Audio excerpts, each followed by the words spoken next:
নাম, নায়ের পক্ষে থাকার নাম ইসলাম, জুলুমকে মিটাবার নাম ইসলাম, মজলুমের সাথ দিবার নাম ইসলাম, খোদার্থকে খানা খাওয়াবার নাম ইসলাম, বস্ত্রহীনকে বস্ত্র দিবার নাম ইসলাম।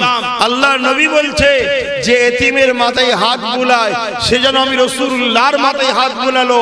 এই এতিমকে সাহায্য করার নাম হলো ইসলাম। জোরে বলুন সুবহানাল্লাহ।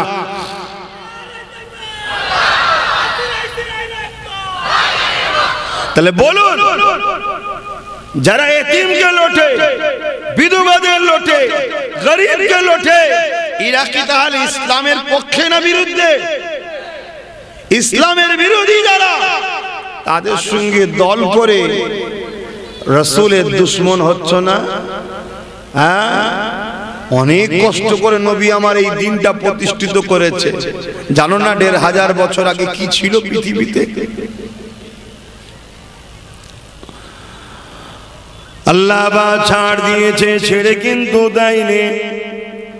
আল্লাহ দুটো হাত দিয়েছে, হাতের কি হিসাব নেওয়া দরকার আছে না নাই? বলুন।